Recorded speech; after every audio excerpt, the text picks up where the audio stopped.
ಒಂದ್ ಕಡೆ ರಾಜ್ಯ ಸರ್ಕಾರ ಶಕ್ತಿ ಯೋಜನೆಯನ್ನ ತಂದು ಮಹಿಳೆಯರಿಗೆ ಉಪಯೋಗ ಮಾಡಿಕೊಡ್ತಾ ಇದ್ರೆ, ಇನ್ನೊಂದು ಕಡೆ ಈಗ ಪುರುಷರಿಗೆ ಟಿಕೆಟ್ ದರವನ್ನ 15% ಏರಿಕೆ ಮಾಡಿ ಒಂಥರ ಹೊಸ ವರ್ಷದಲ್ಲಿ ಒಂದು ಬರೆ ಎಳೆದಿದೆ ಅಂತಾನೆ ಹೇಳ್ಬೋದು. ಸೊ ಹೀಗಾಗಿ ನಾವು ಇವತ್ತು ಮೆಜೆಸ್ಟಿಕ್ನ ಹೃದಯ ಭಾಗ ಅಂತಾನೆ ಹೇಳ್ಬೇಕು ಅಂತ ಇದಾಗಿರೋ ಕೆಂಪೇಗೌಡ ಬಸ್ ನಿಲ್ದಾಣದಲ್ಲಿದ್ದೀವಿ. ಬನ್ನಿ ಹೋಗೋಣ, ಮಾತಾಡ್ಸೋಣ. ಅವ್ರಿಗೆ ಯಾವ ರೀತಿ ಈ ಬಸ್ ಟಿಕೆಟಿನ ದರ ಏರಿಕೆ ಯಾವ ರೀತಿ ಬರೆ ಎಳೆದಿದೆ ಅಂತ ಕೇಳೋಣ. ಸರ್, ಈಗ 5ನೇ ತಾರೀಕಿಂದ ಬಸ್ ಟಿಕೆಟ್ ರೇಟ್ ಜಾಸ್ತಿ ಮಾಡ್ತಿದಾರಂತೆ. ಇದ್ರ ಬಗ್ಗೆ ನಿಮ್ಮ ಅನಿಸಿಕೆನು? ಅದು 15% ಅಂತ ಮಾಡಬಾರ್ದು ಮೇಡಮ್ ಆ ಟೈಪು. ಯಾಕೆಂದರೆ ಸಾರ್ವಜನಿಕರಿಗೆ ಹೊರೆ ಆಗುತ್ತೆ ಅದು ಅಮೌಂಟು. ಅಷ್ಟು ಈಗ ಏನಿದೆಯಲ್ಲ ಇದೇ ರೇಟ್ ಆದರೆ ಅನುಕೂಲ ಆಗುತ್ತೆ, ಇಲ್ಲಾಂದರೆ ಸಾರ್ವಜನಿಕರಿಗೆ ಹೊರೆ ಆಗುತ್ತೆ. ಮಾಡಬಾರ್ದು.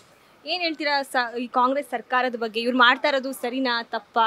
ಒಂದ್ ಕಡೆ ಶಕ್ತಿ ಯೋಜನೆ ಕೊಡ್ತಿದಾರಲ್ಲ, ಮಹಿಳೆಯರಿಗೆ ಉಪಯೋಗ ಆಗ್ತಿದೆ, ಹಾಗಾಗಿ ಟಿಕೆಟ್ ದರ ಏರಿಕೆ ಮಾಡಿದ್ದಾರೆ. ಏನು ಹೇಳ್ತೀರಾ ಇದ್ರ ಬಗ್ಗೆ, ಈ ಸರ್ಕಾರದ ಬಗ್ಗೆ?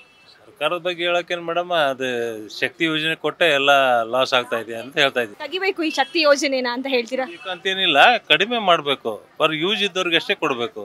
ಎಲ್ಲರಿಗೂ ಕೊಟ್ಟರೆ ಏನು ಉಪಯೋಗ ಇಲ್ಲ.